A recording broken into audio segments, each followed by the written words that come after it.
Voilà, bienvenue. Vous êtes sur notre podcast Toutefois.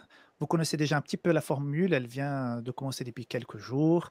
Nous avons remplacé Sport Média Info pour cette nouvelle émission où nous allons parler de notre foi. Nous allons recevoir des invités, nous allons discuter sur des articles, sur l'actualité. Donc, toutefois, c'est pour parler de la foi en général. Et aujourd'hui, nous allons aborder un sujet sur l'évangélisation avec les nouveaux médias, quelque chose qui peut étonner certains, mais qui c'est un peu dans l'air du temps. Et comme d'habitude, je reçois toujours des invités pour m'accompagner pendant ces podcasts. Aujourd'hui, j'ai deux amis qui sont là, Eunice et Clara. Comment allez-vous, les filles? Eunice, ça va? Très bien, très contente Ok. d'être là, de rencontrer Clara, même virtuellement, ça me fait plaisir. C'est vrai que tu parlais beaucoup avec Clara, mais vous n'avez pas eu un contact visuel. Et Non. Clara, comment vas-tu? Ça va très bien, une nouvelle semaine qui commence et très bien. Bah, très bien. Donc aujourd'hui, nous allons parler sur le fait de partager sa foi ouvertement sur Internet. C'est vrai que les réseaux sociaux, Internet en général, fait partie désormais de notre vie et c'est une grande agora, une grande place publique où il y a de tout. C'est impossible aujourd'hui de ne pas, quelque part, toucher à Internet et souvent tomber sur ces agoras. Je me souviens qu'il y a il y a quelques années de cela, j'ai appris à mes beaux-parents comment envoyer un email. J'ai donné un vieux ordinateur et je ne savais pas quelle erreur j'avais commis parce qu'aujourd'hui, quelques années après, ma belle-mère me bombarde tous les jours avec ses messages sur Instagram, sur WhatsApp, sur YouTube. C'est incroyable. Donc, même les personnes âgées s'y sont mis et je peux vous dire que la pandémie a accéléré les choses. Donc, nous allons parler de ça et pour alimenter un petit peu le débat, nous avons choisi un article qui nous vient du Brésil. Vous pouvez le trouver sur Adventist Magazine. Le lien est en bas de cette vidéo et si vous nous écoutez sur une plateforme audio, ben, le lien est dans la description de cet épisode. Donc, YouTubeur, une école de YouTubeurs. Alors, que pensez-vous de cet article qui parle justement que le Brésil, l'église adventiste là-bas, est en train d'organiser un cours? J'ai vu 166 leçons pour apprendre à devenir YouTubeur. Qu'en pensez-vous? Eunice. Moi, j'ai envie de dire que ça m'étonne pas beaucoup, venant du Brésil. J'écoutais cette semaine dernière l'école du sabbat en ligne avec John Graz, qui disait que pour lui, le Brésil, c'est sa deuxième nation parce qu'il trouvait que l'église là-bas était super motivée, très en avance, toujours prête à faire plein de projets. C'est encore la démonstration que l'église adventiste au Brésil est vraiment précurseur et très motivée et très active.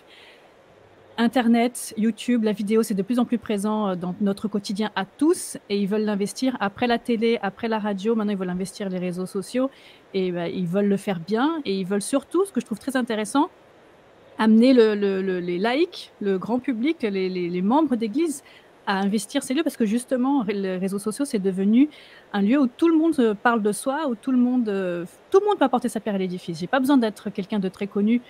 Le grand public, maintenant, n'importe qui va sur les réseaux sociaux et peut avoir plein de followers par ce qu'il raconte ou par sa vie ou ça. Là, ils vont leur apprendre à parler pas d'eux, mais à parler de Jésus. Et il y a des techniques, effectivement, qu'il faut savoir sur les réseaux sociaux, avec l'audio, la vidéo. Donc, moi, je trouve ça vraiment très bien et c'est un bon exemple qu'il faut qu'on suive. Ouais. Alors, je vais un peu titiller Clara parce que je sais qu'elle a un projet justement par rapport à partager sa foi sur Internet et c'est pour ça qu'on l'a invitée ce matin.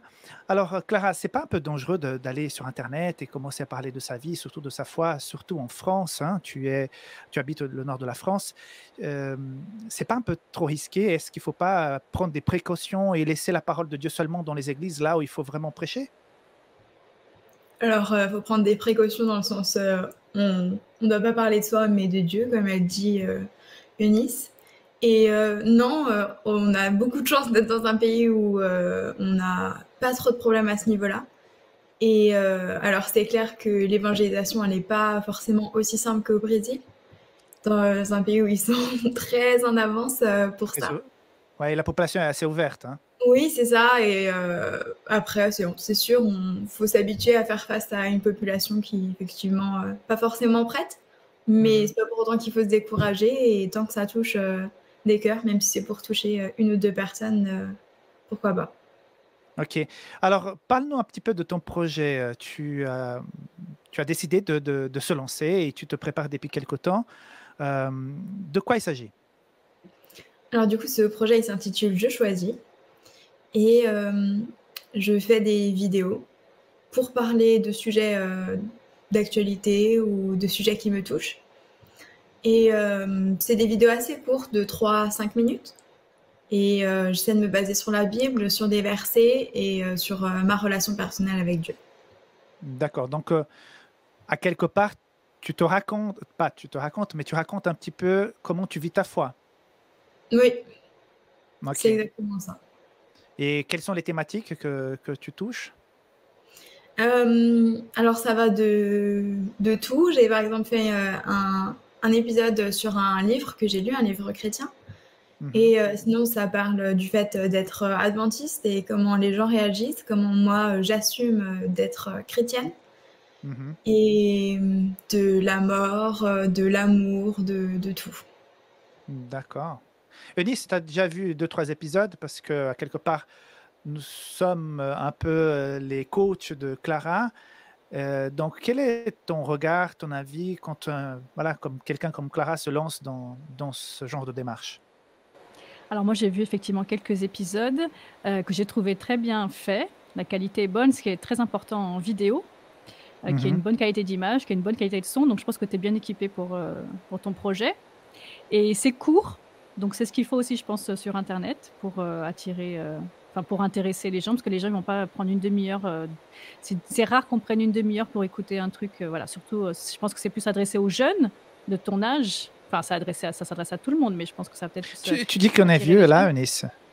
Attends, Bah, je dis qu'on n'est franchement. plus aussi jeune que Clara. Ah, ok, ça me réconforte un peu quand même.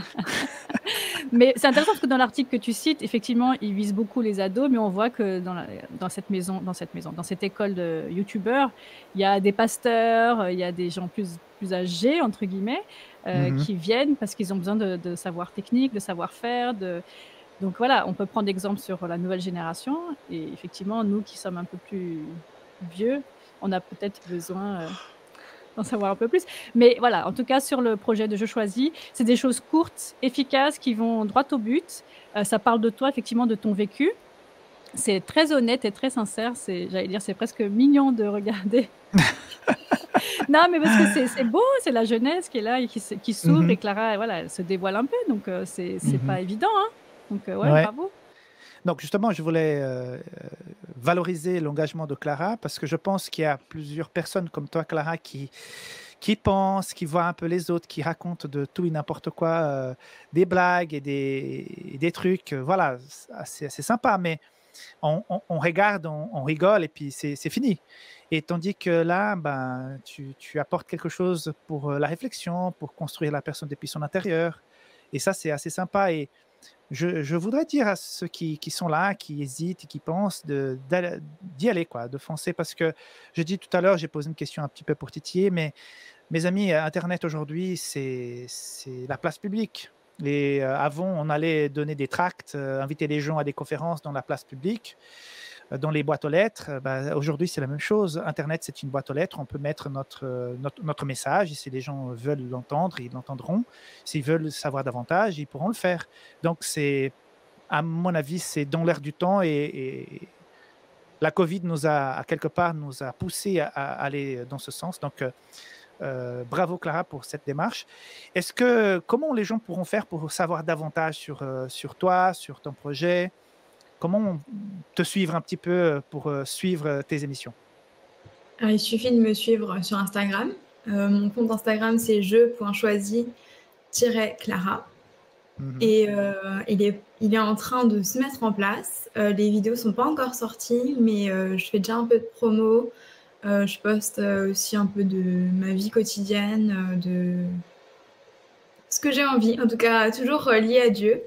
Mhm. Et, et bientôt, ce sera les vidéos qui sortiront enfin. Très bien. C'est ce que j'ai envie de réagir sur ça, pardon. Parce qu'elle dit, je raconte un peu de ma vie perso. Ben oui, mais en fait, Mhm. c'est ça. C'est que sur les réseaux sociaux, on se raconte soi. C'est clairement, voilà, Bien sûr. l'endroit où les gens montrent leur vie. Si dans ta vie, il y a Dieu, ben naturellement, au fur et à mesure, tu vas parler de Dieu. Donc, si vous avez ça dans votre vie très fort, votre religion, votre foi, votre relation avec Dieu, ça va forcément transparaître avant sur les réseaux sociaux. Et si vous avez envie de vous engager là-dessus et de vraiment mettre le focus là-dessus, bah, c'est bien de se renseigner pour pouvoir faire les choses bien. Mais voilà, lancez-vous. Mais ça doit se faire, enfin, je pense que ça va se faire naturellement si les gens vivent une foi à ce qui se traduit sur tout leur quotidien. Tout à fait. Et je me répète, hein, je voudrais justement dire à ceux qui nous regardent maintenant, qui hésitent, qui pensent peut-être: «Ah, ça coûte trop cher», mais avec un téléphone, on peut faire des miracles aujourd'hui. Tout le monde aujourd'hui on en a un. Donc il faut juste un peu de coaching, un peu de voilà, peut-être discuter avec deux trois personnes pour pouvoir mettre au clair les idées. C'est ça en tout cas qu'on a fait avec Clara, on a pas mal discuté. On a par exemple, là, on a décidé de on a commencé dans un format, mais vite ça va prendre une voilà, ça va dans un autre format différent de celui qu'on a pensé au départ. Justement parce qu'on apprend aussi, hein, il faut pas avoir peur de commencer, tout le monde a commencé un jour et puis les choses évoluent naturellement. Donc, il ne faut pas hésiter, il faut se lancer. Et justement, Espoir Média est en train de soutenir Clara dans son projet. Et si vous voulez soutenir Espoir Média pour qu'on puisse peut-être donner un coup de main non seulement à Clara, mais à d'autres personnes qui ont envie de se lancer, ben, soutenez-nous financièrement pour qu'on puisse continuer à partager l'évangile dans cette nouvelle agora qui est le monde numérique, les réseaux sociaux, Internet. Nous serions très reconnaissants. Donc, voilà, notre nouvelle émission, notre podcast, toutefois, va s'achever. Donc, merci beaucoup. Si vous voulez nous suivre sur les réseaux sociaux, voilà mon Instagram et celui de Nice. Et nous sommes là à votre disposition si vous avez des questions, si vous avez des commentaires. Mettez vos commentaires en bas de cette vidéo. Et l'article que nous avons mentionné, il sera donc à disposition aussi sous les commentaires. Donc, merci les filles. Merci surtout à toi, Clara. Je sais que tu as une journée d'études à la fac qui t'attend. Donc, bon courage. Et à l'équipe Espoir Média, nous, on a aussi du boulot. Donc, bye bye. Merci. À la prochaine. Hein? Ciao, ciao. Merci, à la prochaine. Ciao. Ciao.